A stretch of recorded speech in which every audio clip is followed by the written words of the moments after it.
the fact that I'm going to get judged someday. Like, if that's true, that somebody's going to judge me, like, doesn't even make any sense. It's like, dude, you made me, so this is your fuck up, all right? Let's not try to turn this around on me, you know? Jesus Christ.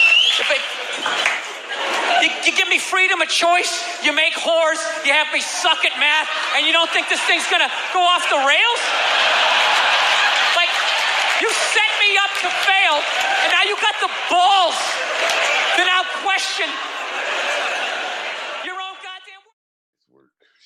All right, so let's get into the questions. So since Black Zeus is not on today, we're gonna skip his questions today. So, is there a such thing as a moderate gambler? Does sports betting make a man feel empowered? That was funny. I've gambled. I stopped gambling for a while now. I think the most I ever made gambling was $2,000.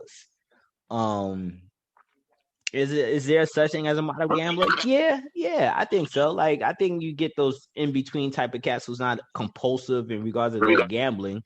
Does it make us feel empowered? Men typically take more risks.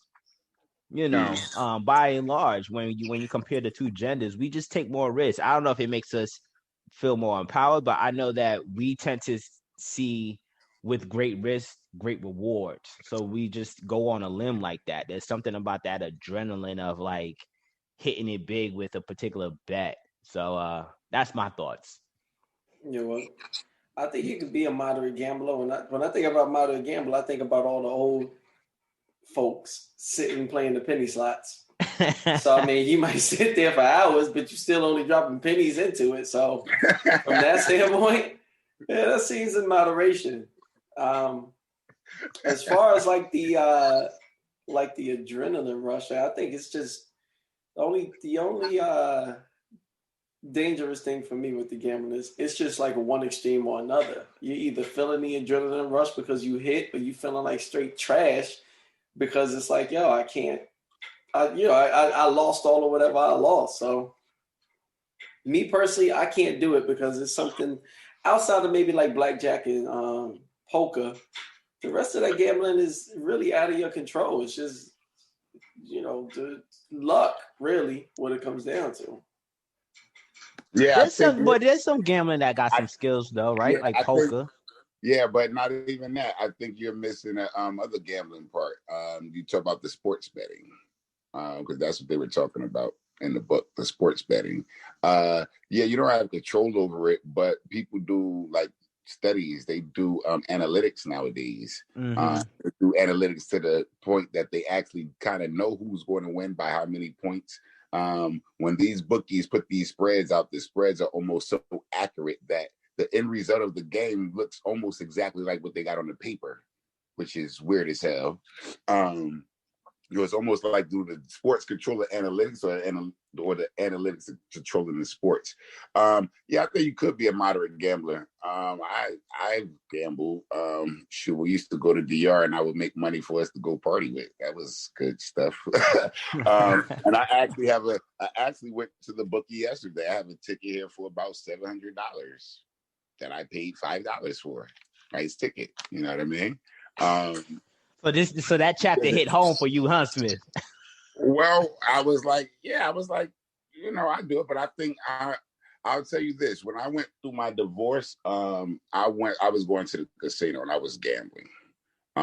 That was one of the things that I did that I think I don't necessarily regret, but I would have moved differently had I not been so hurt at that time. So a moderate gambler can become advanced heavy gambler if it's not watched or controlled. Anything in moderation is fine, but that moderate could become a severe thing if you're not mindful and careful. I'm just no matter how far left I go, I always know it's right. So I'm never going to stray too far off the course that I'm on this plane for. So, and does it empower? I think men do feel empowered with that. But like you said, though, Cash, I like what you said about it's the aggressiveness. Because even in the stocks, we want to be a little more aggressive. They say, are you moderate? Are you aggressive? Are you like that?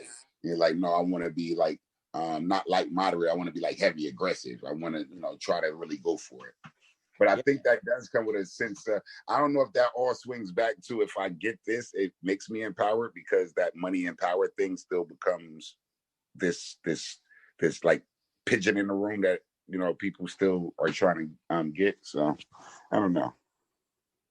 Yeah, like when you were talking about analytics, I remember, I forget which show, which network was doing it. It probably would have been 60 Minutes. So they were doing a breakdown of DraftKings and like the other online betting site. And the analytics, you are right, dude. It's not like you got your typical, Joe, like someone like yourself, myself, just out there assessing these stats. You got MIT type of dudes coming up with these spreads, bro, winning too, bro. Like, it's crazy. I'm talking about, they have it down to a science to some of these cats. So like, a lot of it is fascinating. It's not like people out there just going on a whim thinking like, oh, this team is going to win. Like, some people are betting on some crazy ass numbers, and it is really some statistical, statistician type of level of betting that's going on out there. So if I could find that clip, I should,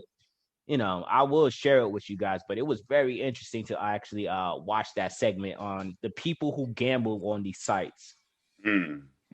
But it's just interesting in regards to like gambling, because there is a difference in general. Why do I don't hear women talk about gambling as much as men. Why is that? Well, I think contrary to maybe our personal experiences, it just seems like women are more worried about the future as far as like finances. But as far as like being financially stable, not saying that they're the ones who always take the lead on it, but like that's something that they're more conscious of. So like the whole idea of gambling goes against that. So in that regards though, right? So being that men take that sort of risk, is it fair when men acquire such wealth with such risk? Is it fair when our counterparts, our women, complain about the way the wealth of men, not realizing like, men typically take these sort of risks, whether it's gambling through sports or gambling with their investments or gambling with any ventures? Like, is it fair for women to have that blind spot, not realizing the risk that men typically take? No. I mean, is it fair? No. No. Unless they have a full understanding of the risk that the males are taking. Like when I go into this business deal, and it's not even male or female, just a significant other. When I go into my business deal, does my significant other understand, all of the aspects? So like if I'm the MIT dude who's betting however much money on the analytics, does she understand what I did, or does he understand what I did? Like the work that went into it and the formulas and everything? Because if you don't understand, then you can't complain. Yeah. But they do though. That sound like y'all saying, bitch, you wasn't with me shooting in the gym. That's what it is. That's what it sounds like y'all saying. That's what it is. But you typically hear that a lot. A lot of times, we just finished reading Myth and Male Power. We're going to touch on that a little bit later when we talk about Ice Cube. But like a lot of times when I hear wealth, especially in my line of profession, when you hear about wealth accumulated by men, and this kind of goes in with the gambling aspect, there's always that short-sightedness of not seeing the full picture, and sometimes men taking on risk. Like they see the great reward, but sometimes they don't even see the great downfall of the risk that men typically take. If you're tying that to gambling, though, I mean, unless it is something where you're like, like you said, poker or blackjack or even the sports betting. Like if it's unless it's something that we're putting hours into and studying, it can just come across as like, bro, you're just going to the roulette table and just hoping to win. So, I mean, if there's no strategy behind that, I mean, it's the same thing. It ain't no difference. No, they don't see the strategy behind it. No, but that's what I'm saying. There is no strategy to roulette. None that makes enough sense to anybody to be like, oh, well, okay, I can understand why you want to take half of this much bills and go put it on whatever. But if she sees you or he sees you sitting there studying poker, playing, strategizing, playing with your friends, getting ready, then it might be a little different. If it's like, yo, you saw this work I put in, yo, now I'm about to go test it out for real. That might make a little bit more sense. Yeah. Nah, chicks just be seeing stuff men do as hobbies. Exactly. Oh, we ain't even gonna get into that. Well, why not? Not a hobby. I'm doing a lot over here. You don't even see it. You talk about this as a hobby. It ain't no hobby. Putting in work over here. For real. Yeah. Oh man. I'm saying we get it. I'm saying that, Cash, because that's a whole nother conversation, bro. Hey, all right. If you are more than free to share that thought, but if not, we can move on to the next question. All right. The next question: at what age is this a Schubert question? At what age or pay scale should you and your partner consider having a child? Is there really an appropriate age? I think this is your question, right, Smith? Yeah, of course it is. Oh, I'm on Schubert patrol. We're not letting none of this nigga's question slide in by accident. All right. Make sure you send this. Cash, I'm making the early release on this one, bro. Schubert, man, I got you, Black Zeus. You know what, Zeus? I got you. You know what, Zeus? I was gonna tell you in person. I'm gonna go and say it, man. We tired of carrying you over here, bro. You gotta step your game up, Al. All right, we can't be the old LeBron doing on both ends of the court, bro. Oh, hold up. Is this what we doing now? Anytime somebody's missing, we just gotta go in on them. So like Well, y'all had your opportunity going on me, bro. I ain't missing another one. I got you, Black Zeus. Dude, let's go, bro. You can't be like LeBron last year getting an injured groin and out for the rest of the season. We need you over here, bro. Fuck. KD ass nigga with the Achilles. All right, so if KD could try to come back and play on the Achilles for that one game, Schubert, you could have tried to tough this out with the migraine, bro. All right, yo, I'm done. All right, my man Henry, he's done with the rant. Yeah, calling my man out on a fake injury. Call him out on a fake injury. Fake injury. All right, so to the question, so at what age or pay scale should you and your partner should consider having a child, and is there really an appropriate age? This is a good one. I think not this even necessarily. I think as far as age, I mean, if you're able to take care of a kid and you want a kid, even if I don't want to say struggle a bit, but if you really want a kid, I just say the cutoff is whatever that geriatric or high risk pregnancy age is. Yo, my man had I forget the guy who they said he had a kid at 65. No, but I'm talking about for a female. I'm sorry. When I'm saying this, I'm saying to avoid like high risk pregnancies. Okay. I'm not even talking. The quality of a male sperm goes down too with age too. Don't forget, like that's one thing that we often get short sighted. Like, yeah, it's known that women eggs tend to, the quality of their eggs goes down as they age, but the quality of a male sperm goes down too as they age. So having that kid at 65 was bogus. I forgot the dudes that Desus and Mero mentioned, but yeah, that was crazy. I'm like 65, you bugging, fam. Yeah, 65, like whoa. Well, what was I gonna say? I mean, it really just depends on your finances. If you're a millionaire, have one right away. Unless you one of them broke, dudes who ain't maintaining their stuff. But that's kind of what my wife and I are trying to do, where when, we know that there is no perfect time, but we do have a goal that says once we get to this point financially, not making this much money, but as far as how much we got to send out on bills. But you're still attributing it to money, though. Yeah, but saying that it's not necessarily an age right now because we're not in a financial situation. So that is still going to a pay scale. Not that you have to be at a certain pay scale, but you're still trying to bring in a certain amount before you consider having this. I think, but the age for us comes first. So if we weren't, let's say that we have whatever plan we have and it doesn't work by the age that it becomes a high risk pregnancy, then just switch the plan up. But whatever that age is for the high risk pregnancy, that's the age I think it should be done. And money wise, I mean, whatever worked for you. Yeah. If we was in an apartment, we could have one now. Yeah. Now I kind of agree. Yeah, age wise, you got to be conscious of age, particularly for a woman.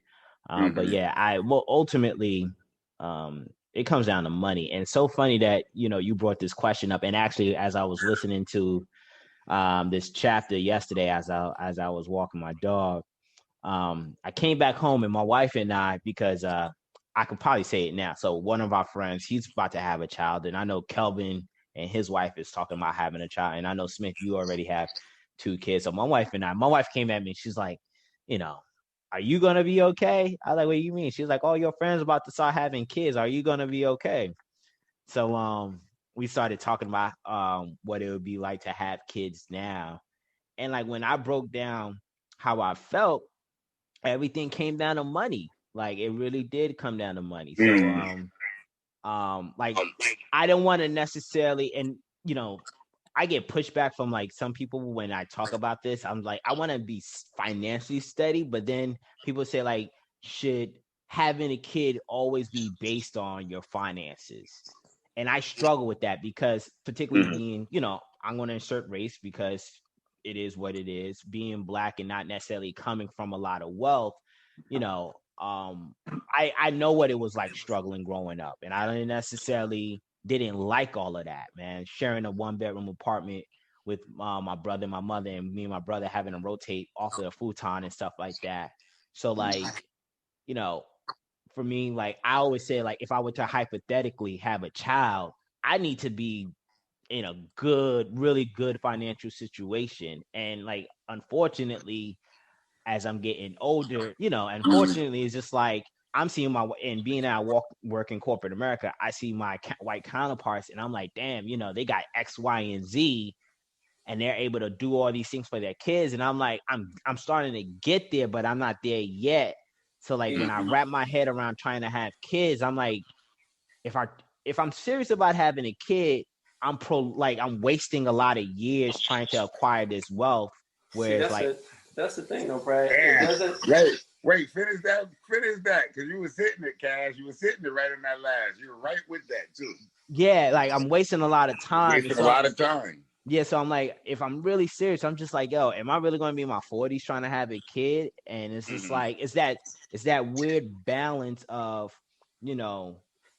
trying to be financially stable, and also fulfilling a desire of having a kid. And my wife and I, we were just talking about it, and it made for an interesting conversation. See, the only thing with that though is just, even if you're not at that point, the ultimate question is like, if I have a kid, will I still eventually be able to get there? Like I can still give it to my kid even if they don't have it as soon as they come into the world. Like I might want to make sure they have the college fund, or make sure they can live whatever lifestyle, but maybe for the first 3 or 4 years or 5 years of their life, they don't get it, but I'm still able to work towards that. See, I think that's the only holdup with me, is just, if I have one now, I'm not going to be able to, like, it's going to put a hold on, basically what you're saying. Give them the lifestyle they want. That's going right back to what Cash was saying, though, and that puts you at a different part. So as they were talking in the book, they said, in order to really make this happen, you need to have $1 zillion and like a staff of people working with you, like 17 people, to take care of the kids, because you got the caretaker and the laundry. You basically got all these people. The problem with that becomes, are you ever going to be at the financial? Are you ever going to be financially stable? Are you ever going to have the stability that you want? As you get older, you're going to want more things. Your life is going to expand. You're going to keep wanting to grow with your brand, so to speak. So now I went from the apartment to the house.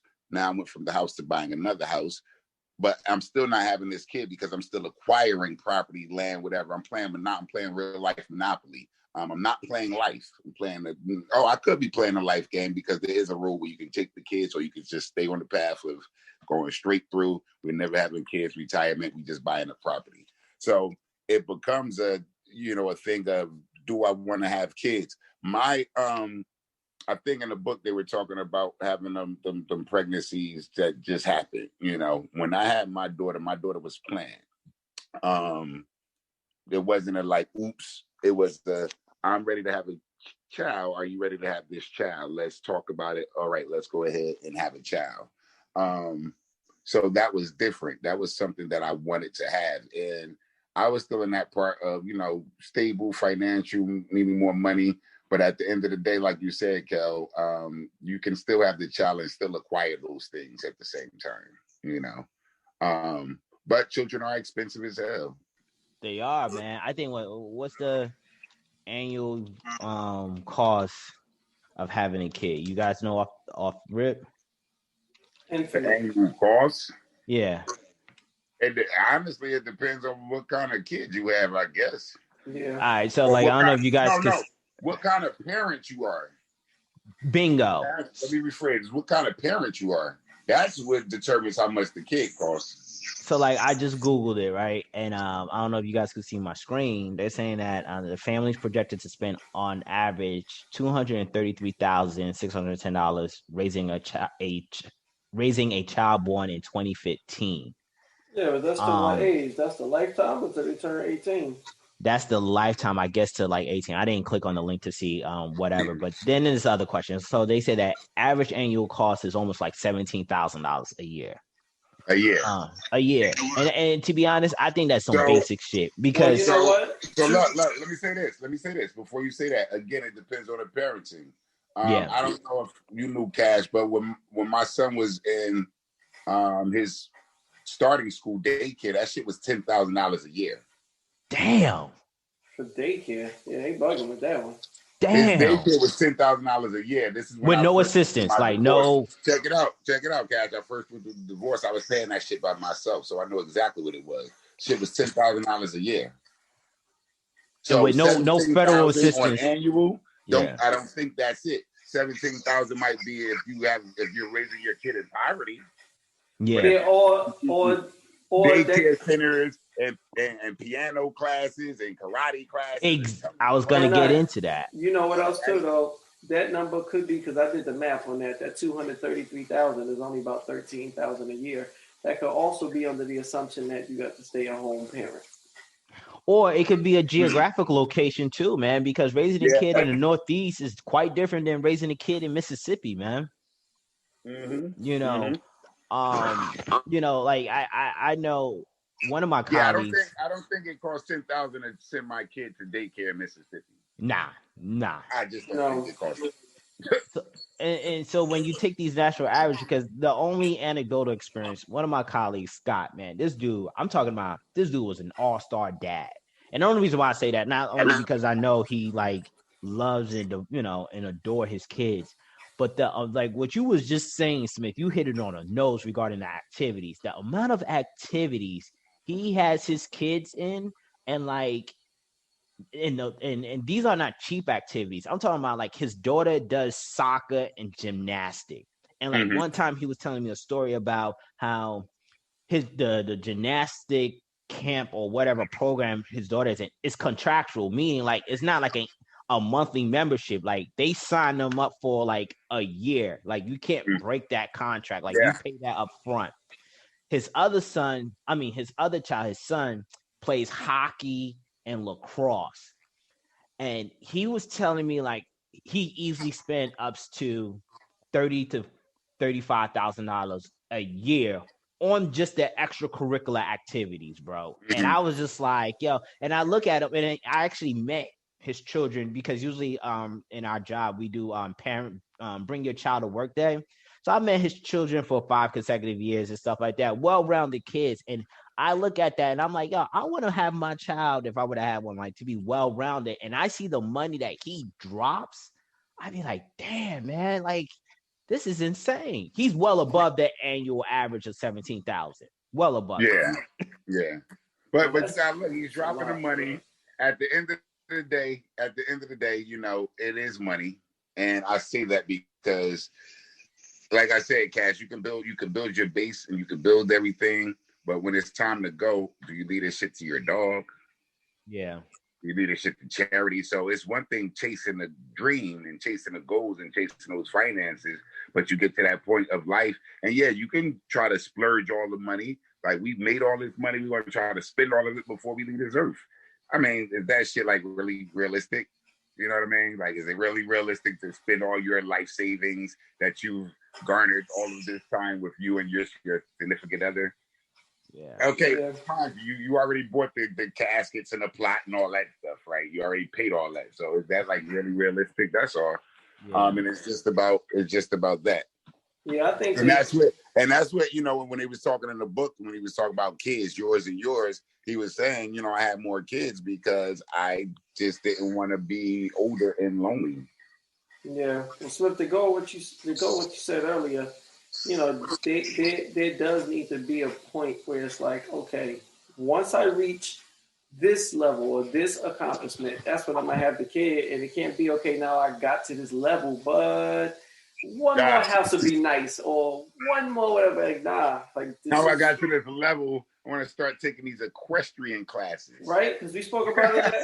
Maybe it was last week. It was like, you know, do you ever really reach that level of happiness where it's like you're satisfied? So having that understanding, like, you know, I know that I'm always going to want something else. Like that kid has to be part of that want just as bad as you want that horse, bro. Yeah. Who the hell wants a horse amongst us? My man said them equestrian classes, man. Horses cheap. And Cass, that's a whole nother expensive ass activity. Shit, you got your daughter doing equestrian, bro? Hell no. Put it on the record. Dude, we don't do that. Put it on the record, America. Smith's daughter will be starting equestrian classes. Next week. No, she doesn't take equestrian classes. She rides horses with one of our local teachers who actually has a farm. He's a black cowboy. That's what's up, man.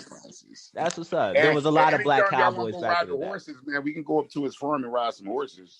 I actually took Joanna for like her birthday a couple years back equestrian riding. That shit was expensive, man. I was just like, we ain't doing this shit again. Yeah, that's why I said we're gonna go to my man's farm. It's gonna be you're like straddling that wild beast. It was interesting, bro. Like Joanna could tell you more about it. You know what I mean? Like she got to clean the horse, you know, and take off the shoe. Yeah, it was a cool experience. Oh, no, ain't nobody trying to do all that. We just trying to ride this. Yeah, for real. Nah, it was a package to like it was like a half a day we were out there. And so you got the horse grooming package. Yeah, like it was like that whole experience and stuff like that, man. That's what's up. You know, Joanna enjoyed it, man. I enjoyed it too. It was cool, but man, it was pricey. I was just like, we ain't doing this on a regular. She was like, oh my God, this was so great. I was just like, yeah, I don't know when we gonna do this again. Oh, I know we doing this again. Never. I don't think they have a group time for that. No, facts, bro. You know what I mean? I was trying to look for a discount somewhere. They was like, nah. That's another thing about being in a relationship. When you like, I know we just left Mating in Captivity. When you try to talk about spicing things up, you do all these crazy ass events, and you're just like, damn, man, I didn't drop some guap doing this. Yeah. Mm-hmm. And now next time I gotta do better than this last time. Facts. But you know what though? We're at a place now where we're good. Like, so like she was just like, yo, we don't even have to do anything crazy. And I'd be like, yeah. Yeah, man. All right, next question. Hey Cash, my fault. Did you do the hot air balloon yet? I did it. Yeah, actually. Oh, okay. Actually, I proposed to my wife when we went to, not at a hot air balloon festival, but on the day of me taking her there. I actually you're on a quick check festival. Yeah, like the annual joint. Yeah, man. I took her out there, and then we did a hot air balloon ride. That's expensive too, because it was like $250 a person. And you mind you, you know, I'm a young college kid, barely making bread, and I'm dropping $500 on a day. So yeah, I took a hot air balloon, and then, you know, following that up, took her to a nearby state park, and I proposed.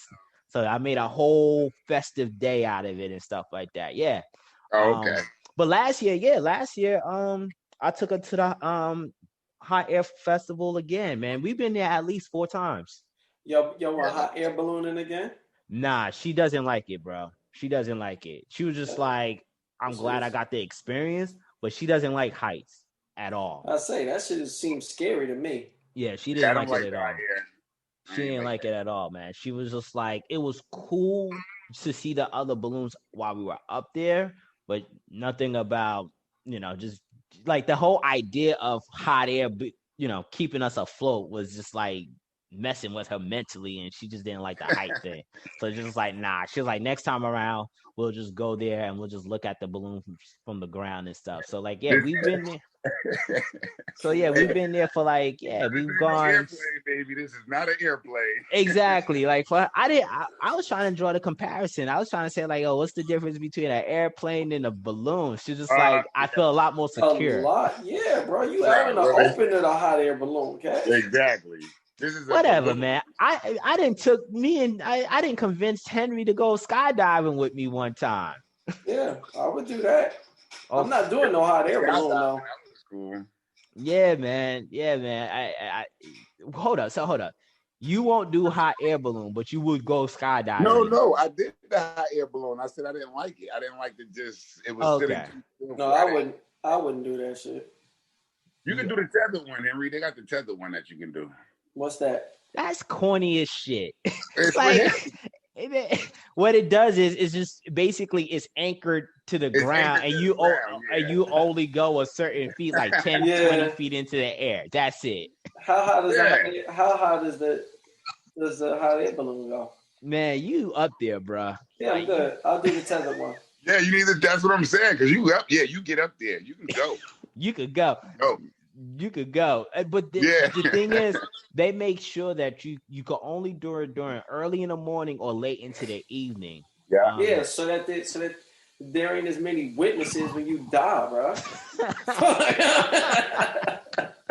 Shit, everybody out in the middle of the day. No, bro, it has more so to do with the weather patterns and shit like that, like when wind picks up. Weather patterns. Go ahead, guys. This cat talking about. I ain't gonna front, bro. There are some casualties there's been some casualties with some hot air balloon events. You just read them, you just like, God damn. Yeah. You talking about a strong gust of wind and blew this balloon somewhere, and then next thing you know, they didn't crash somewhere. You just like crash. People that fell all out the basket. Yeah. yeah. Now, especially in this day and age, cats want to do the ill selfie stick. I did read one where somebody did fall off the basket trying to capture the ill selfie. You like, you that thirsty for a picture, bro, where you did all that crazy shit? Yeah. Yeah, it is what it is. All right, this next question really, when they said it, man, it touched me because I don't have this experience, but I'm glad Smith posed it. So, do most males have a fight with their father to see who is the alpha male? I will assume so. I never had that experience, so I don't know, man. I don't know. So I had a fight with my father, but it wasn't to see who was the alpha male. I don't think it was the alpha male. Why? Like, you saw the car keys or something? What to say, bro? What's up? You leading in? What's the story?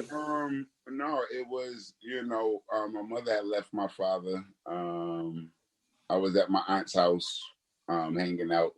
My father was on drugs. He was on crack and shit. He was saying some shit, and I was like, yo, bro, like, the fuck out of here. I was very dismissive. Like, I was doing kind of what the guy said in the book, what Mero said in the book. Mero, yeah. Out of here. Like, you know what I mean? Because he was on crack. I felt like, I fucked up my life. So I'm like, get the fuck out of here, man. He's like, well, you want to fight me? We can fight. All right, well, let's go out in the street. I ain't going to fight you at my aunt's house, my grandmother here. So we go out in the street up the block. We square up. My father's on crack. So, and at this time, I was in the street. I was in the street heavy. So I knocked his ass out on my fucking. I knocked his ass out. One hit, boom, you hit the ground. Me and my cousin, look, we ran back to the house. Get in the house. My father comes in the house. He has a orange box cut. He puts it to my neck and said, if you ever raise your hands against me again, little motherfucker, I will kill you. And I said, if you don't get that motherfucking box cut off, nah, that's not what I said. I said, if you don't get that knife away from my neck, you're going to be dead where you stand, motherfucker. I was in the street at this point. So he didn't understand that the guys I was rolling with would have killed his ass on the spot. And I wasn't feeling my father, even though I love my father till this day. And he's off crack. He is in my life. That's what's up. We've never talked about the fight. One day I'm going to ask him, hey, remember what I said? You put that motherfucking razor to my neck, I was going to kill your ass. All that I brought you in this world, I'll take you out, nigga. I was going to kill you. Like, that would have probably bothered me later on. But at the time, it was, it was Blackout City. Yeah. But I think a lot of males do try to challenge. I think that, like you said, you got to do the 500 push-ups and a 52 arm strike. I think, what did he say? Mero said that he does the clap push-ups. The clap push-ups, and you got to be ready. Like, I look at my son and I say, will my son ever be to the point where he want to test his father?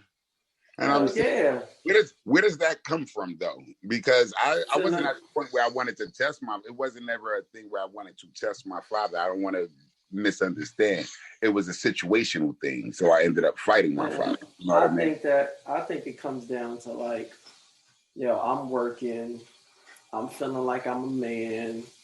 I'm 17, 18. That's what it is. I'm feeling like I'm a man just like you. What you mean? Well, it's that, Henry. But let's say if your father was in a situation, he was still living with your mother, and you were 17, and you came home, and your father was belittling or berating your mother. Oh yeah, that makes sense.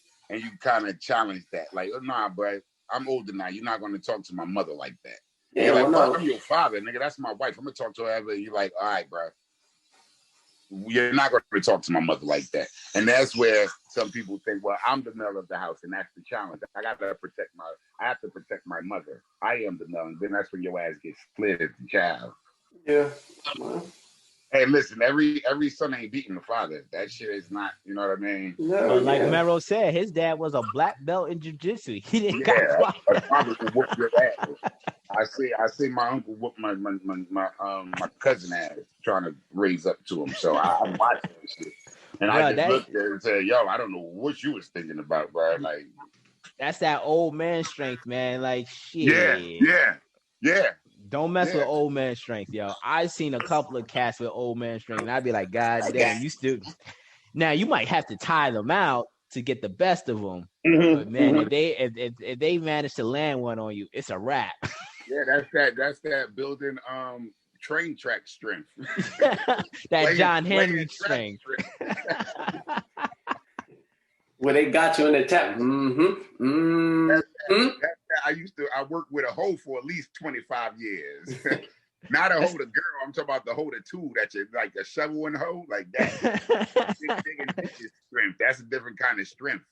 Facts. That's like that scene from Baby Boy when Jody was trying to stand up to my man Bean Rain's character. Yeah. Nah, bro. I don't know what Jody was thinking, bro. You ain't see this dude.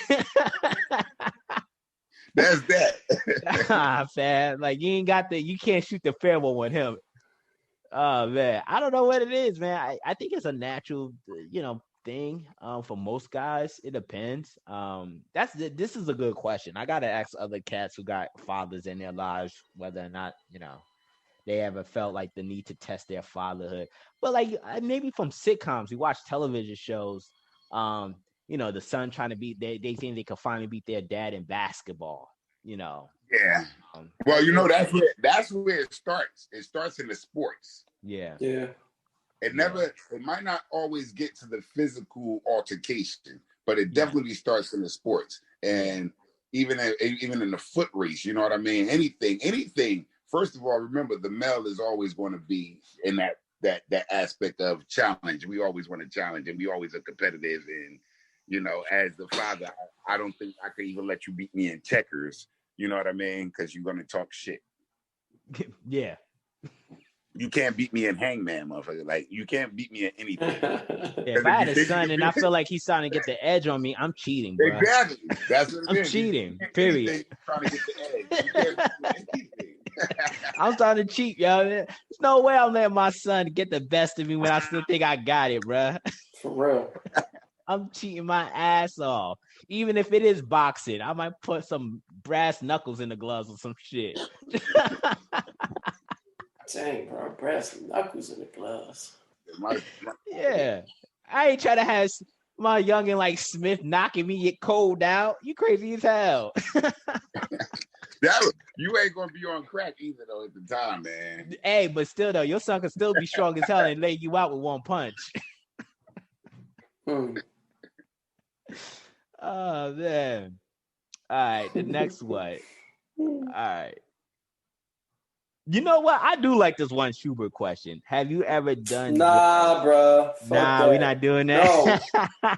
I'm on Schubert Patrol, bro. No. Okay. We'll circle back around to that one next week. All right. Were you ever thought? Hey, look, you got part of Schubert question in number 1 though. No, then we're not doing that one either. But that's Smith's question, though. Gotta do number 1 and number 2. All right. Well, let's do the part of Smith's question that's not Schubert. All right. Well, I'm walking. All right. Let me do number 2. I'm fucking with you. No, I'm number 2. All right. Were you ever taught how to be in a relationship, and did the authority of masculinity lead you to believe you knew how to be in a relationship? You know what? Just thinking about the book. No. I know that I think there was a part where he was saying, you know, people always say when you say I'm getting married, oh man, you sure? Take your time. Take your time. Or maybe that was from the podcast I was thinking about. It's either or. No, it was from the podcast. No, it's from the book. But it's also from the book too. Okay, where they were saying like, you know, they always tell us take our time, but they don't actually tell us what we're gonna get into. All you're saying is take your time. You sure you want to do that? You sure? Mm-hmm. So no, I mean we're not taught. I think honestly, like I don't know how we would be in a situation to get the information unless like your parents are teaching you or you with older people. Like even a lot of stuff from my marriage. Like I listen to some of the things that you guys say, and even just the experiences that you guys have been through to sort of shape, okay, well, maybe I'll make sure that things happen so that I don't make this mistake, or at least try. Or maybe I'll, you know, take this path because I saw that, you know, this is what Smith or Cass did. So unless you have sort of like a mentor, like even like you said earlier, Smith, you know, you mentoring homegirl, like who's the mentor that shows us what a relationship is? Mm-hmm. You can't look at your parents if they got a fucked up ass relationship and be like, well, who's going to tell? My mother's going to tell me how to do it, or my dad who ain't around, or who's don't even know how to treat my mom. So that shit is just, I'll say this, I'll let you go, Smith. That shit is just you know, unfortunately, it's just like something where you got to be like trial and error. Oh no, I was just agreeing, saying you're right. That's all. I was just saying you're right. I agree. Because so anyway, nobody. So I guess most people's relationships are based off of what they see on television, then, or maybe what they see other people's relationships outside of their household. Maybe I see Cash's relationship, and I look at that relationship and say, "Oh, that's what a relationship is supposed to be or look like." But yeah, I don't think anybody ever teaches you how to be in a relationship. You know, we go through this stage of, you know, girlfriend, boyfriend. You're my main partner, my squeeze, you're my wifey, all of that stuff until you're actually my wife. But through all this time, I was never taught how to be in a relationship, and I don't know if you were taught that either. You know, so we're going in with this preconceived notion of what we think relationships are, and that is probably where most relationships end up not working out. All right. Authority of masculinity lead me to believe I knew how to be in a relationship. Yeah. You know, the authority of masculinity tells us that we should treat women a certain way, and that is part of the relationship. You know, that you have to be a certain way. And if I say I don't want to be this way, does that make me less masculine? Am I starting to be judged by all of these other individuals because I don't want to be my relationship? I don't want my relationship to look like their relationship. But yeah, I think people should be taught how to be in a damn relationship though, Gal, because that shit is not easy. And you only find out once you're in the relationship, you know. Nah, I concur with both of you guys, man. It's kind of tragic when I think about, my experience. So, Mero and both Desus and Mero both had their fathers in their lives, and they were able to pick up some certain things that from their fathers to how to be masculine, how to be in a relationship. And then I reflect on my life, and even though it's four of us, like it seems like the three of us currently today, like our father presence was relatively weak. And like when I think about my friends, I'm like, damn, neither one of their fathers are like was strong and present in their life to show them true masculinity. Like I was fortunate to go to an all-boy Catholic school where I picked up a lot of my masculine traits there. But it kind of is weird because when I look at my surroundings before Kel got married, I didn't have one friend in a serious relationship, not one. And even to this day, like friends I have from my teenage years to now, like true intimate friends, like I still don't have. Kel is the only dude that I have that is married. Everyone else is still out here. They got kids, but like no one really took that serious leap of being married. Oh, they weren't even married. Not that they had went through a divorce. They never even took the step of getting married. They never even took the step of getting married. So like I got friends that have no kids, never been married, and I got quite a few friends that they have kids but never even took the step of being married. Yeah. So it's interesting to when you think about Black communities in general and like the lack of relationships, like healthy relationships that we see. And like for me, I modeled my relationship, as crazy as it was, like over like like you was just saying, it's crazy. I know it sounds crazy, like TV shows. Like I modeled it off of TV shows. Like that's the only thing I had to go off of. Like That's honestly. Yeah, man, it's like the Huxtables, Martin and Gina, television shows like The Rock. I don't know if everybody remember The Rock and stuff. So like I don't know if Joanna think you as funny as Martin though. For real. She might think my money funny, the way I'm stingy is. Nah, yeah, but that's real though, Cash. You learn from the TV because even at that age, at 17, 18, 19, or even before that, you're not picking up a book on relationships. Like, who the hell is that? Like, I'm not doing that. That's why I said Mating in Captivity. I don't think it's going to be received well from a younger person just because that mindset is not there to read a book like that. Yeah. So you need healthy television shows. And this is what's so sad about it. I feel like we growing up, like, we were spoiled with some good, healthy Black image couple television shows. These kids today, they don't have any of that. I feel for them. Yeah. Nah, they pushing same sex couples and all kind of shit. Yeah, you're right. I feel for them, man. So like for me, that's how I was able to root my relationship is just like, okay, So on this episode did this. So I'm gonna make sure I don't do this dumbass shit. Yeah, I'll make sure after I give her the flowers, I don't do this dumb shit. That's crazy. But think about it, Cal. Like, how did you model your relationship? You didn't have the I mean, it wasn't even it's just trial and error. Trial and error. Yeah, and there's a questions. And there was a couple times where it was like, dang, I fucked that one up. I wish it hadn't worked, but now I know for next time. Or, I put up with all of this. I wrap that shit up. Then you get into the next relationship, and it's like, dang, if I had known that it would have been this good, I wouldn't have stayed over there for that long. Yeah. And those relationships allow you to understand what you are willing to tolerate, what you want, what you're willing to accept, and all of that stuff. To look at, I think Mero being on the subway might have been Desus.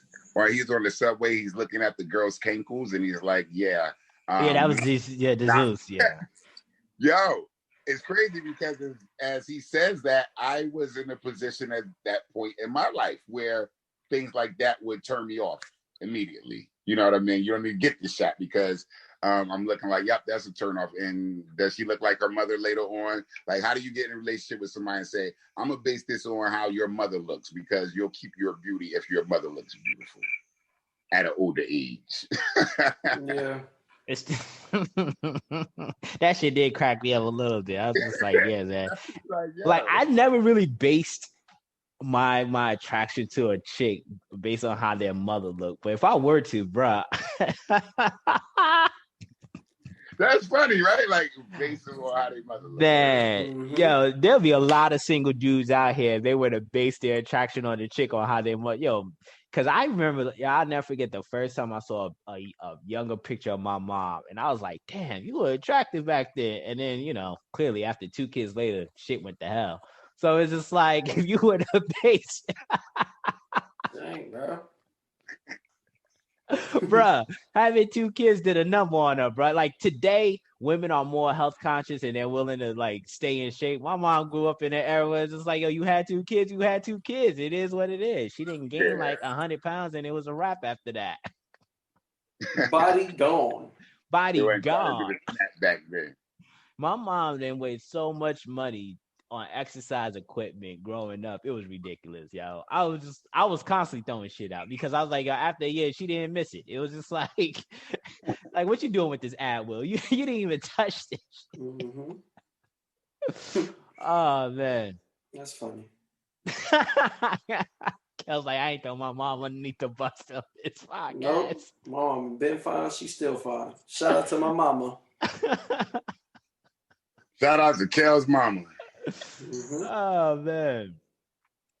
All right, fellas. All right, we get to the last question. So the last question is, oh shit. Let's. The last question. It was the first one. Yeah, the last question is the first question. You found with that thing. This thing runs so much smoother without Schubert here, man. Wow. Yeah, Black Zeus. Wow. It's 10 o'clock. We almost done, man. We got the what's the name? Well, we next, didn't do the news. We didn't do the news. All right. Is it inappropriate for a man to cry, or is that considered toxic masculinity? I think it's very appropriate for a man to cry. I think that's a problem with us men today. I think that's the one stereotype of men that I think we need to do away with. We need to be a little bit more vulnerable, because this is why society could do pass the stupid ass laws that they pass now against us, or hold us to a higher regards regarding standards that they don't necessarily hold women to, just because we don't necessarily show our vulnerability and how oftentimes laws and certain events impact us. Yeah, I think so. Now, we shouldn't be crying over some dumb shit. That's for damn sure. Like, I'll check that in a heartbeat. Like, come on, bro. She didn't miss your call, and next you over here crying because you haven't heard from her. I ain't trying to hear that, But yeah, I think so. Crying over no dumb shit. What about, is it okay for a dude to cry in an argument? How sometimes... Nah, I don't think so. Why not? Why not? You don't think it's okay for a dude to cry in an argument? Why not? I don't know, bro. Like, I don't like. Yo, you don't cry over because your emotions get the best of you. But we ain't saying boo hoo. We ain't saying you out there like hoo. We saying like, nah, girl, that's messed up, and the tears come out. Yeah, because I could, you know what I mean? Like, men should cry over grieving. You know what? I'm gonna keep it real. I'm trying. Think of, when you really think about it though, there's had to have been like 1 to 2 at least things that your wife has done that's disappointed you to the point where, if we had a cried, they probably might have been like, dang, that shit, I ain't really know. Like, I feel bad about that shit now. Like, dang, girl, I thought we said we was saving up for this house. And you spending all this money? You said if you would have cried at that point, she would have probably said, oh, I didn't realize it affected him like that. Like, dang, I really got to get my shit together, Al. Like if really it was flipped over the other way and we did some fucked up ass shit like that, they'd probably be crying. I don't know. Women are funny that way, bro. Women, and they crying, and then Cass trying to figure out, well, well, what did I do? Well, how could I? That's what I'm saying. I I'm don't doing know, that shit now, yo. I'm doing that shit next time, out. I'm doing it, Like, if you crying while you arguing, I don't know. That seems. I guess that's that toxic masculinity. Like, why can't you cry, bro? What's the problem? Nah, man. Why can't you cry? Yeah, why can't you? Nah. Why can't you cry, Kaz? Why can't you? Because Like man, some women look at men like they look at that vulnerability as weakness sometimes. As Some women, Now, some women don't like. Yeah, I'm not telling if you. they want. Not if they want that equality. They can't. I understand, yo. This is where women gotta understand that double, like how, the shit that they ask for makes no sense. Look, for me, it just, I don't know, man. I just can't see myself trying to fake the funk to not fake it. to win. No, not fake it, Cash. No, Does it show how manly I am by being able to cry? Yeah, like not in front of you. Like Does Cash. that show what kind of man I am that I'm able? But once again, what you crying over though? Like your emotion, like yo, that's real fucked up. What you I'm crying over the fact that she hurt my feelings. For real, yo. And like I'm hurt. My feelings hurting. Are hurt. And are you sitting here and you say fake the funk? Shaking his head like, nah, bro. Because you are faking the funk though, bro. If you really want to cry, you not doing it. That's faking the funk. But I don't want to cry. If anything, I'm gonna curse her ass out for saying some dumb shit. Yeah, but you want to curse her out because you really want to cry. But you want tears to come down while you crying. Yeah, I'm not gonna lie. I've been mad over stuff to the point where it's made me want to cry before. My eyes got a little gloss. What, in front of your wife? I don't know if it's necessarily in front of her, but just in general. Like, you get that mad to that point, like, yo, that's just fucked up. Like, yo, you ain't never really got that mad. And then you got the Indian teardrop coming down. I don't even know if it came out. I think when it got gloss, it dropped that shit off real quick. Well, Cash, I think as you get older that you will be able to cry a little more. You'll become a little more emotional. You won't know why.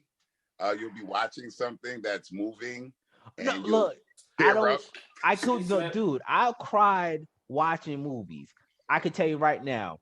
Oh, okay. 2 weeks ago, I was watching. That's some soft ass shit. No, 2 weeks ago, I tell you right now what movie makes me tear up a little bit. I was watching The Warrior. I don't know if you guys ever heard of the movie. So it was with Tom Hardy. So whenever he gets into the fighting scene with his brother and they play that song by The National Today, I tear up every time I see that scene. Shit chokes me up every goddamn time. Bro. Come on, Al. It does, bro. See, Smith, to go back to what you saying, when I get older, I'm going to cry too, but it's because I ain't going to get mad. When I get older, I'm going to do whatever the fuck I want. I don't care how anybody feel about that shit. I mean, I live my life, man. Y'all kiss my ass. I'm mean as hell to everybody. I'm talking like once I hit 60, yo. That's the age right there. Nigga, I'm going to cry and curse you out at the same time. I just can't see myself crying in front of my wife. Can tell you right now, she can't recall the last time she see me cry, bro. So, I don't think I've ever cried in front of her. So, Cash, you don't remember one of our friends breaking down crying when his girlfriend dumped him? Of course. Freshman year. Yeah, I remember that. But that don't make you look at him any differently now. Nah, I clown him every time when we talk. Yeah, that's fucked up, man. That's messed up. I was like, yo, you remember when so-and-so did such and such and you were crying like a little bitch? Dang, bro. See, that's messed up, bro. That's messed up. Yo, my bad. I was displaying toxic masculinity. I admit. Yeah, that's look, bro. I don't know. Maybe one day I'll probably cry. Look, I might cry one day if I were to lose one of you guys or my mom's. And yeah, we ain't talking about death, bro. Everybody gonna cry over death. Everybody gonna cry. Something happens to you and you go and you cry in Joanna's arms. Nah, that ain't happening. That's a lie, bro. Cass, I'm saying right now, man. That ain't happening. Okay, so you cry on her shoulder. That ain't happening. Yo, your wife come through, take out a second mortgage on the house that you don't know about. You ain't. I'm crying? mad as hell. I'm not crying. I'm mad as hell, bro. Not to the point where like tears is like. No. I'm ready to wreck. He said that you're so mad that the tears well up. Yes, that's what I'm saying. You're so angry that you start tearing. You feel anger. Nah, if anything, that's man, come on, Cash. Nah, that's red rage right there. If anything, I'm burning down the house. Like that's what coming through my head. Like, yo, Smith, I'm ruining both our lives. Smith, did you cry when you and your ex-wife broke up? Nigga, when I was going through the divorce, yes, I cried. I said, "My baby." I was crying like a R&B singer doing a falsetto. Was you crying? What was you crying for? For her, your kids, and just because it's over? I was crying for all of that, yo. To be honest with you, Yeah. I was crying more so for us and my children. You know, I was crying more so because I felt as though nothing that we built should have been strong enough to bring us down, and we should have been able to work it out. I was crying because I felt like she could have went harder, and like the reasons that she was saying that she wanted to leave weren't valid to me. Yeah. See, that's different though, bro. Like if me and Joanna were to divorce, maybe I might cry at the divorce settlement when I see shit going left, and I'm like, damn, we didn't spend all these years together, and this is how it's going.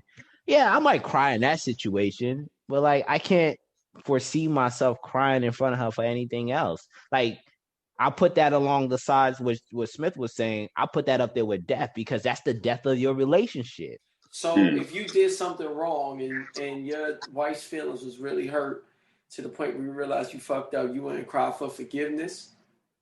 Nah, bro. Like she's about to leave, she start packing her bags and shit? Nah. I don't. It's like this. It's like, okay, no, because that, like you said, that would be death.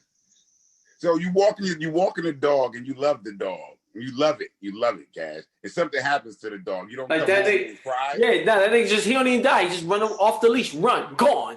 Yeah, he just runs away. Yeah. And now he moves in with a more handsome, whiter family with a bigger house. To the audience, I am sticking up a double bird to Henry. He's going back to Joanna and crying in her arms. So. Yeah, you don't cry in her arms at this point, Cash. At that moment, I'm thinking about the Cash is like, look, y'all ain't gonna make me cry in her arms. Yo, that nigga Cash opened up the door one day to take Roscoe for a walk, and Roscoe just run out. And he did that already. No, but he ain't gone. He's gone forever. I'm thinking about. That's the last image. I'd be upset about it, but I'd be like, shit, we could buy another fucking dog. You gonna cry, Cash, because you gonna be like, yo, you left all that money just ran out the door. Yeah, you left there with the leash in your hand. See, I'm starting to think like how Cash think like all my money just ran out the door. I'm crying. We done got them damn shots for all that money. For real. For real. Your hand as you turn slowly and notice a 50-pound bag of dog food in the corner that you can't use anymore.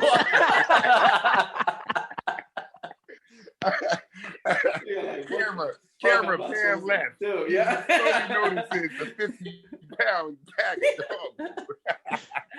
I just bought this shit last night. Oh man. I don't know, bro. Like maybe I gotta be faced with that shit, bro. But can men cry? Yes. Look, bro. I'm trying to think of another moment I cried by myself. There's probably another movie I probably could think of. See, movies don't really make me, bro.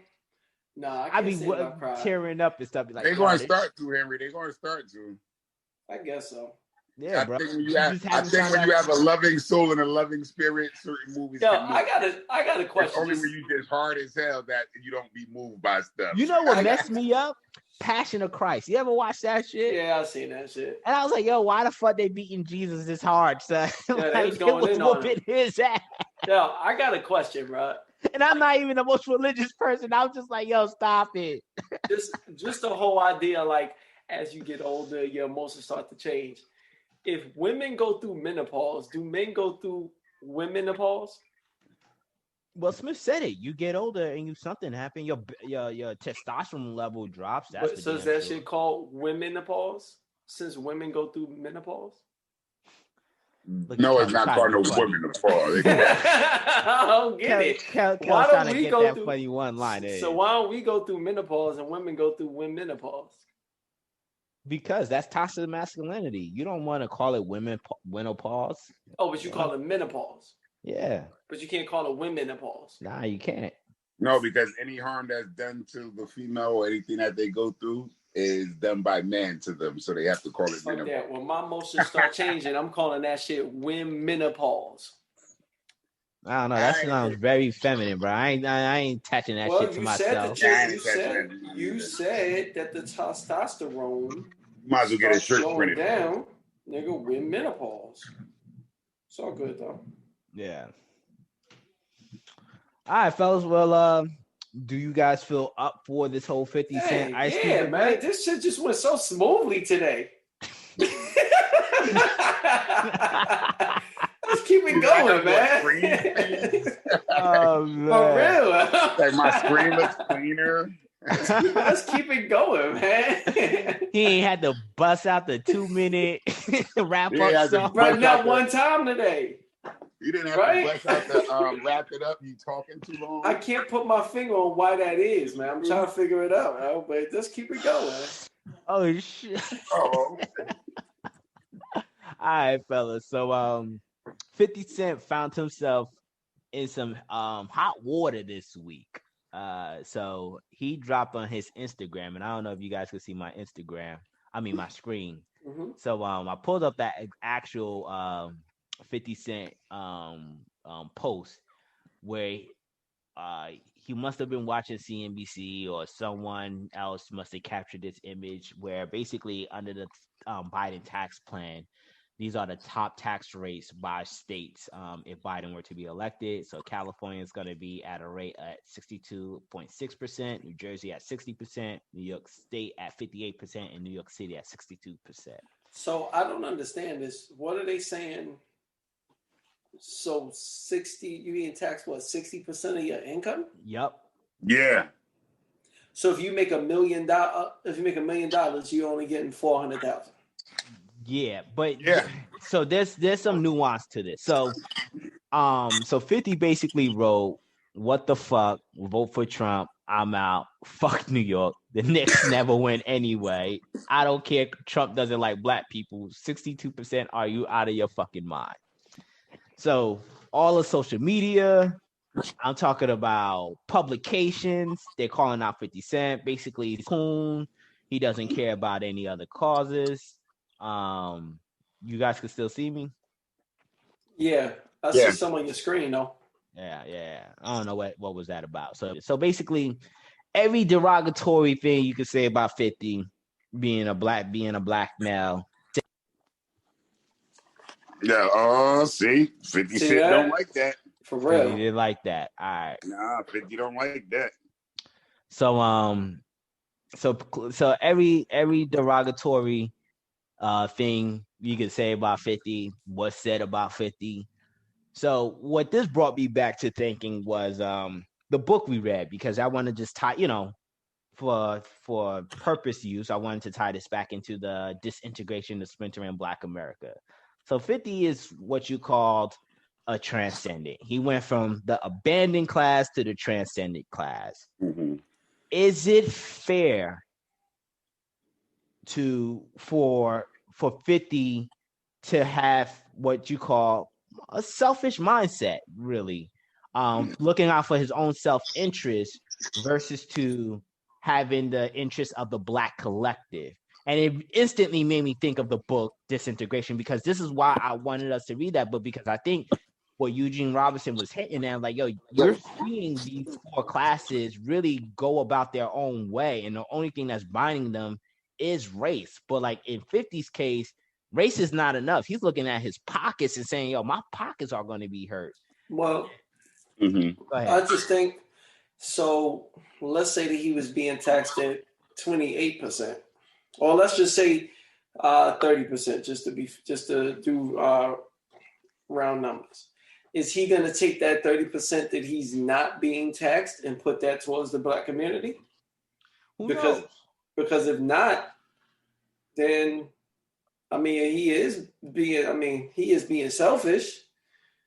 But at the end of the day, it does come down to his money, though, man. Wait, right there with that thought, though, Henry. There's nothing wrong with it, though. Nah, check this out. I'm thinking that I need to figure out what 50 Cent does on a regular basis before I could truly comment on that man. I'm going to comment on his shit anyway. But exactly. I'm saying, does 50 give back and that we don't know about? Do That's people what I'm even know saying. about that shit? Because people just make assumptions, and guess what? Just because I don't, put a camera on it, doesn't mean that I'm not doing it. Mm-hmm. All right. Now, some people might think 50 Cent has to put a camera on it all the time. So because he didn't put a camera on it, you don't know that he's doing it. But there are a lot of athletes and entertainers who actually give a lot of money to communities that look like us, but people don't know about that. You know what I mean? So Yeah. I don't know as far as that. Two things. First of all, 62% is fuck that. I'm with 50 on that shit. Fuck what everybody's saying. Like, Hold on. Is this a tax? Is this for everybody? No, it's not for everybody. For the For the Uber rich. Yeah, this is for people But who are making over $400,000 in income. So like this tax rate is really an aggregate of people's federal tax level, state it's a tax combined. level. It's a Yeah. combined. So like when you Exactly. add all of the taxes that someone has to pay, this is what the tax rates will look like in each state underneath Biden. So like, go ahead, Smith, because I have more to say about the taxes. Well, too. basically is this. If you're making let's say Henry was talking about $1 million, right? And he said you'll be 400,000. So let's just bring that home to people, because most people ain't making $1 million. Let's just say some people making $100,000. All right. You're bringing home $40,000. Yeah, that's well, crazy. this is for people. No. making over I want the people to hear that. Making it that way. I want the people to hear that. So even if you take that $40,000, like, you don't think that's an issue? You don't think that would be a problem? Yeah. So don't look at 50. Look at your own self. You don't think that would be a problem? You know what I mean? Or I'm making $400K and I'm only bringing home what, 160? Yeah. Sure. Well, that doesn't seem like a problem. I mean, so here's the funny thing about taxes are too complicated. I'm with 50 on this. Like, I'm with him with moving out New York. I'm not with him with voting for Trump. Yeah. So that's another aspect. That's the second part I want to get to. I'm glad you got to the voting for Trump thing, because that's gonna tie into the whole Ice Cube debacle the past 2 weeks, because Kelvin missed out on the nice great discussion, and we got to revisit it so that Kelvin could add his 2 cents to it. So the 400,000. So I'm not a CPA. I don't hold a CPA license. I do have a friend who owns a CPA, and we were texting back and forth about it. So apparently, this is what they call the nominal rate. So the effective rate will be like 50 won't be paying 62%, because once you add in deductions and other loopholes, that comes down significantly.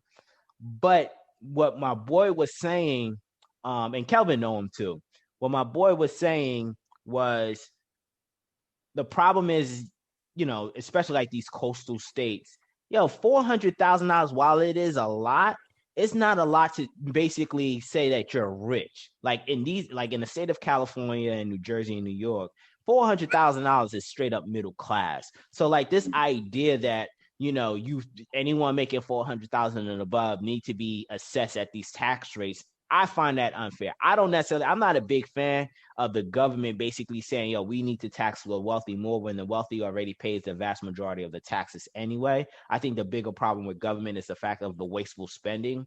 When I look back at the CARES Act, if you go back and look at the CARES Act and itemize all the wasteful projects that were in there, you'd be like, this had nothing to do with coronavirus relief. This is some dumb shit that's in here. Like you could have allocated that to more PPE that the first line of defense needed, rather than you sending $100 million to some museum somewhere. I shit you not, there was like $100 million that was allocated to a museum in the CARES Act. I don't even know why. Wow. But yeah, I'll show it to you guys at some other time.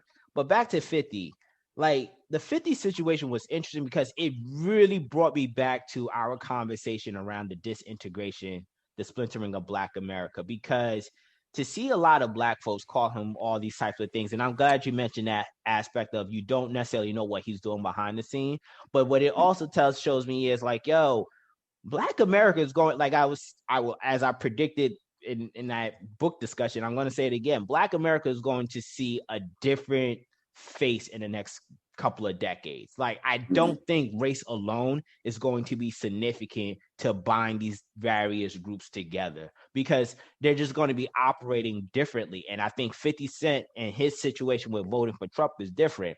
And a lot of people were saying, like, well, this is for the ultra rich, and not realizing, like, Biden and Harris tax plan also has other things in there that could also affect us at a lower level. I'm not going to necessarily get into those weeds too much, so, because you talk about corporate tax rates and payroll taxes that also could impact us as, working everyday Joes. Voting for Trump, I don't know if you guys have any last thoughts on that, but if not, I'm going to go ahead and segue into the Ice Cube. Oh, if I had any last thoughts on voting for Trump? No, any last thoughts on 50 Cent and him, Well, I mean, I think even if 50 Cent doesn't take that extra money and look out for charity, I mean, there's still no denying that he does look out for his friends and his family and his people. So even if those are the only people he's giving that extra money to, I'm all with it. Yeah. Well, he don't look out for his son, so. Yeah. I think, what's also interesting, though, like, it's also hypocritical, because I think a lot of us in that situation, and even a lot of us in our current situation, we look out for self-interest before we look for the group, No, you know what it is too, Cash? There are other people thinking like 50. 50 just said this shit, bro. Let's talk about it. You know what I mean? Yeah. So everybody want to jump on 50 because he actually said it. He spoke his mind, but other motherfuckers is thinking that same thing. Exactly. You have a lot of positive blacks that will vote for Trump. It is what it is. I had a conversation with my daughter the other day. She was asking me who I was voting for. And I said, who, out of the two white men? And she said, yeah. Because she didn't realize I was like, yeah, out of the two white men. And I said, well, these two less gotta vote for the lesser of two evils, right? And I was explaining this to her, and I was explaining to my mother, because she said, well, you all got to stop voting for the lesser of two evils. And I said, no, we have to find somebody in a position that we are willing to vote for. So you don't even have to vote the top scale of your ticket, all right? You can go to the bottom scale, and you can vote an independent, and you don't have to vote for the lesser evil or the more evil of Biden and Trump. You're facts, because the last election, full disclosure, I voted for Jill Stein. She was part of the Green Party. Exactly. See, so you can still feel like I'm not voting for either one of these and really consciously vote on the lower ticket. But if we're ever going to be in a position, we have to move our local government, federal judges and things. We got to vote for those people. And that's not what we're doing. We're just caught up in the upper part of the ticket. And yes, it is the lesser of two evils. Joe Biden ain't doing shit. Trump ain't doing shit. The difference is that Biden is not going to spit the rhetoric. He's not going to spit the hate. He's not going to he's going to hide the hate if he has any left in him. Maybe he has gotten out of that. I don't know. Apples don't really fall too far and shit. So I would never get over the 94 crime bill, bro. That's what I'm saying. Like apples don't fall too far. So that 94 crime bill. Initially, I was saying, Cash, I was like, I vote for Kamala and make me feel better and voting on the up. But then I said, I don't want to do that either because I didn't like the things that she had done. Yeah, exactly. They say, what is it? A leopard don't change his spots. They really don't change their spots. They might go hide behind a fucking bush, but they ain't really changing their spots. And you can talk the rhetoric and you can wear your Timbs and your Converses and shit. That shit looks cool. It's a cute fucking snippet it's a cute 5-minute clip snippet, 30-second clip, but that's all that shit is. You know what I mean? Man, I love that you said the tip. Man, I felt insult. It was just, man, the pandering that is going on with the Democrats. That's a different story. So anyway, transitioning to Ice Cube. So Kelvin, so we last week, Schubert, Smith, and myself, we were talking about the CWA that Ice Cube has worked with several grassroots activists as well as some highly touted professionals like Dr. Claude Anderson, some noted professors out there, and he came up with what they called which is the contract with Black America, right? So we spent a great deal of time talking about that, and he caught heat.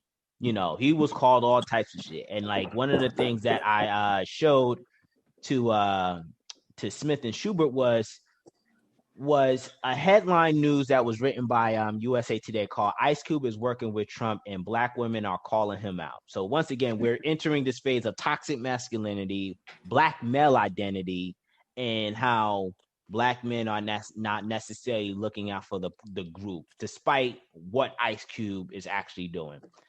So I want to play an actual a quick video, right, from Ice Cube's interview. He's been doing a circuit tour interview to discuss the contract with Black America. And there was this one interview, and I think I sent it to you guys as a group, because this definitely got Schubert, you know, really riled up. And unfortunately, he's not here, so he can't really necessarily speak on it. So I want to play it for you guys.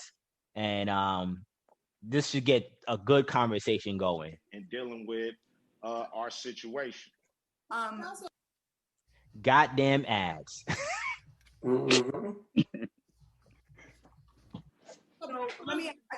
gotta ask this question. Yo, are you trying to sell me something? On this show with the cocktails with the queens, and there's a reason for that. It wasn't to have you defend or not defend Donald Trump. It was about, I care about what's in this contract with Black America for women, and it's not, we're not mentioned at all in the contract with Black America. And I you are mentioned. I mean, when you mention Black people, you mentioning Black women. So don't count yourself no, out. Yes, that's not true. That's like administration said that when they Black people is not Black women. Black women are not included in Black people. No, But that's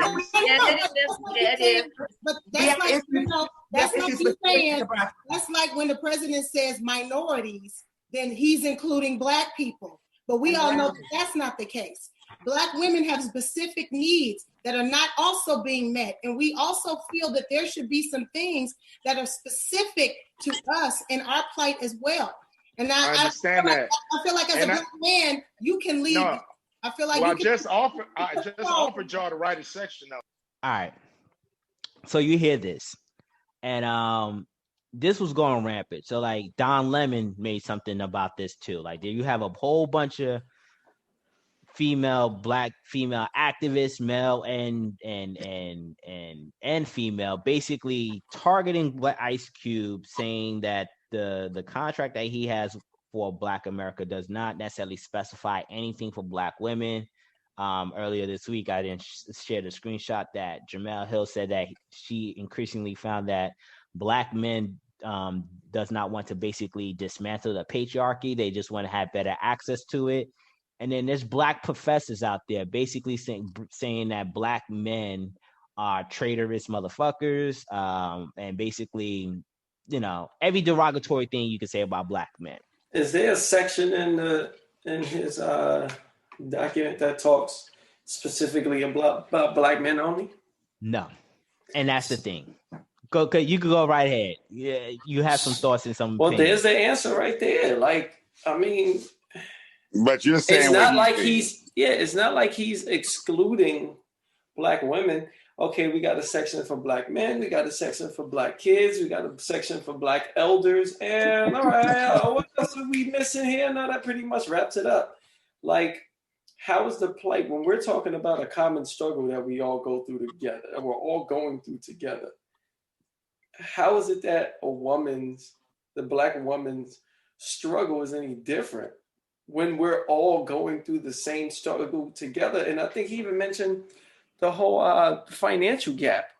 Yeah. Is that what you're saying? So like, whether Black women are a little bit further behind the financial gap than Black men, we're both behind it. And he's fighting to get us both caught up to change to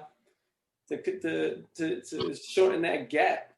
So, I mean, look. Yeah, I think people just like fucking talking, because these are the queens, right? Queens of what was that? Queens of what? Queens and cocktails. Queens and cocktails. So maybe they need to put them fucking cocktails down and come up with a plan. That's exactly. What was their plan for the Black women? Where was their plan?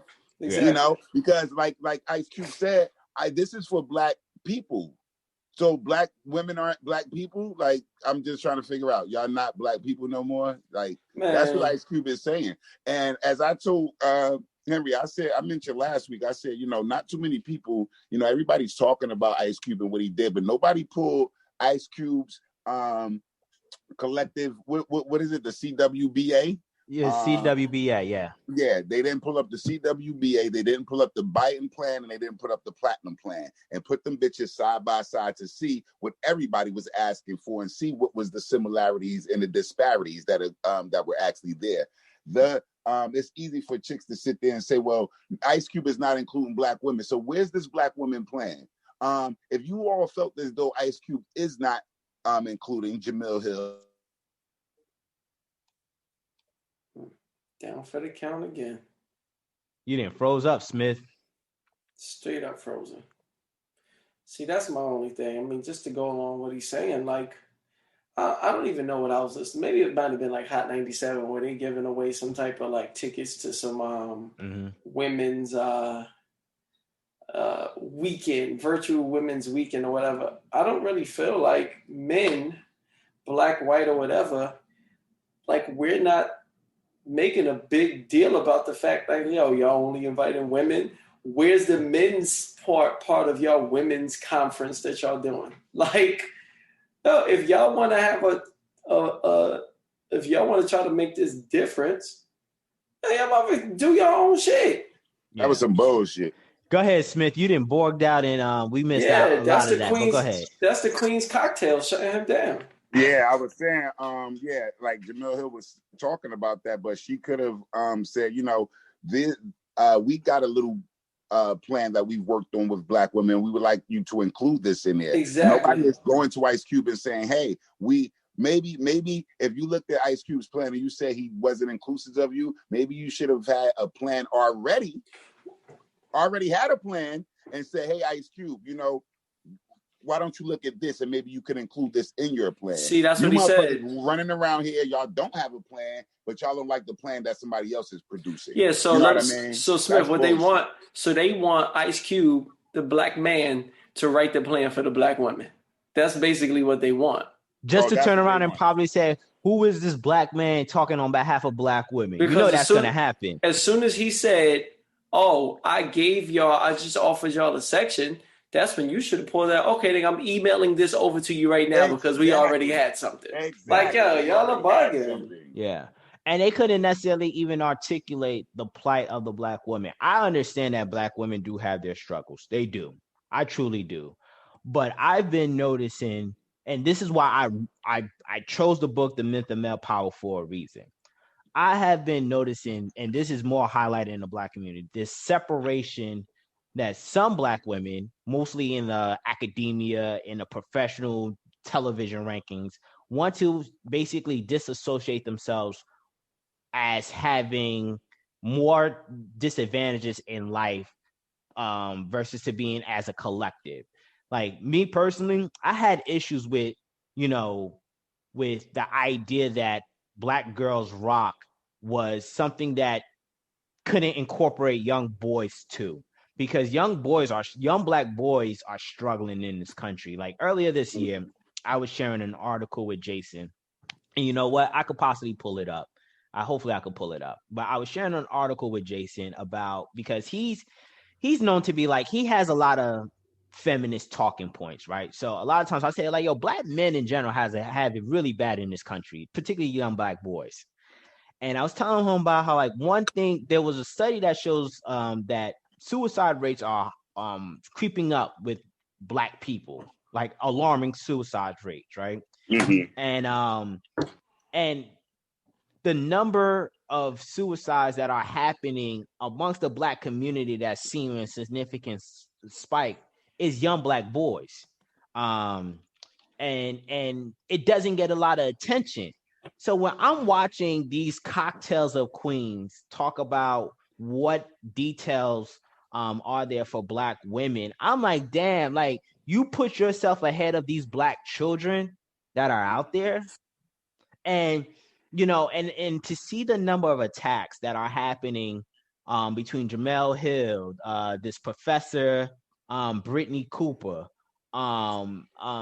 it just goes to show me like, yo, we have a problem highlighting that black males also struggle too, but we're not necessarily highlighting that. Like, we're basically, look, when like Ice Cube presented the CWA, it was a collective agreement. We're saying like, oh, we're all struggling, but like Exactly. but what's happening is you have certain aspects of black women in high academia and in television, because Don Lemon, I can't find the clip, but Don Lemon said the same, echoing the same sentiments about, the CWBA is leaving out black women. I'm looking like, yo, what about, black children? It's just like young black boys. But it's interesting to see, I don't know, man. I'm always black women like there aren't black women business owners. Yeah. See, I'm always talking about black businesses in this agreement, so that doesn't include black women, right? It has to actually say black women business owners. It can't say black business owners. For real. I don't know. I'm always that's crazy to me. The tax that. Yeah, I don't know what's going on with Smith. It's just always tough to me to believe, like, I don't know, women have all of these empowerment events where no men make any big deal about the fact that we're excluded. But then, like, y'all always trying to be, like, it's always an issue if y'all being excluded from our shit. And that's the thing. This wasn't even an exclusion. This was just straight up saying like, this is a it was a unisex plan. But yet, bro, it's amazing in regards to like the articles. It's really interesting because they're aligning Ice Cube to Trump now because of and Smith said it so well. It's just like, what, we can't be strategic in regards to like bringing our agenda to the table. It's just like, what, we can't align ourselves with just one party all our lives. Like, one of the things I was listening to a brother break it down. He said he was playing a clip from Malcolm X and how he was breaking down how Malcolm X met with the Klansmen. Like, about it. Yeah, so it's just like, it was heartbreaking to see the number of articles, the number of tweets, and like to even read some of the comments. Like, there were so many brothers sticking up for themselves and saying like, we need to stop doing this division shit. But then it was so many sisters saying, echoing like, yo, exactly, like black women are always excluded. And I'm like, yo, are we fighting the same battles? Yeah. No. I don't know, man. I think whenever you do something like this, you're always going to have somebody who's not going to be satisfied or who's going to complain. Now, again, if y'all want to be included, fine. You can be included. Not like he's saying that he's not going to include you, but you have to come up with your own version, bro. I'm not doing this shit for you. What about us? Okay, cool. Y'all are strong enough. Y'all have enough resources, Queen Cocktails and Jamel Hill, to get in contact with people, just like how Ice Cube did, and write your own chapter of and get it exactly. document. But the thing is, why does that even need to be like what Smith was saying? It's just like this. Why the division? Like, what exactly is going to be highlighted in their bill that needs so much more attention than anything that was addressed in the CWBA? So, I mean, are we saying that the plight of the black man and the black woman is the same? Yo, I thought we were running the same race, but like I said, I've been noticing for the past 2 decades in regards of how black men are portrayed in the media and like who's been leading the charge in regards of writing some of these derogatory shit. And then, like, once again, there's some good, honest black sisters out here who's defending us and writing some great articles about us. But like, the people who seems to get the media attention are certain black women that they got some man-hating issue problems, bro. And like, it is permeating all through academia. It's permeating all through like certain aspects of social media. And I just think that it needs to come to an end. I think it is the same. Like, what are the hiccups and hardships that Black women are facing that Black men do not encounter? We just read Myth of Male Power. We're the most incarcerated. We're the least educated. We're the most displaced in regards of homelessness. Our boys are facing more suicide rates than ever before. Mm-hmm. Our teenage boys. Yeah. Yeah. You Black know. girls are going missing. Yeah, our girls are going. They have some different. Going on. We are on the same track, but if you ever ran on the track, you know that lane 1 and lane 8, they are different. Somebody gets that head start in a sense, even though we're running the same race and the track is the same distance.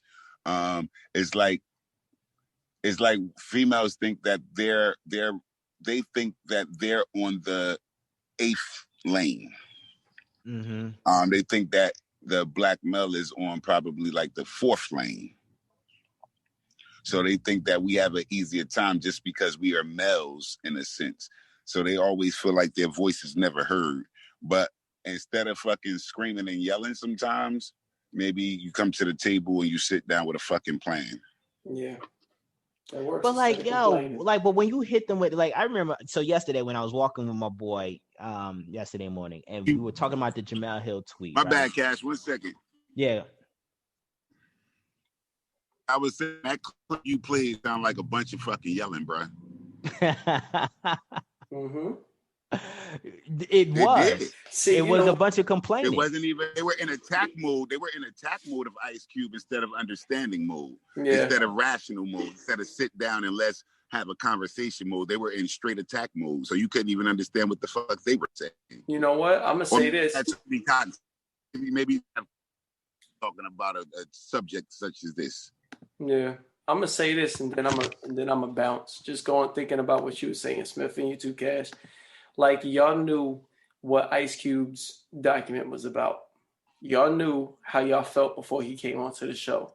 As soon as y'all asked him about even before then, I think like the basis of that interview could have just been like, hey, this is what people are saying. They're saying you for Trump. Okay, cool. We say that you're not. So look, we've actually come up with part of the document. Would you be willing to do so-and-so? And like, that's what the discussion could have been geared around. Exactly. But it is what But my thing is, it's just like what I tend to see is, once again, to hammer home the myth of male power, what I tend to see is a bunch of women, because like I said, when I was walking with Jason yesterday, when I was walking my dog with him, I see a bunch of women attributing Black male to like a system of patriarchy when we were never given that ability to even gain access to that anyway. Yeah, a lot of them don't even know that history though.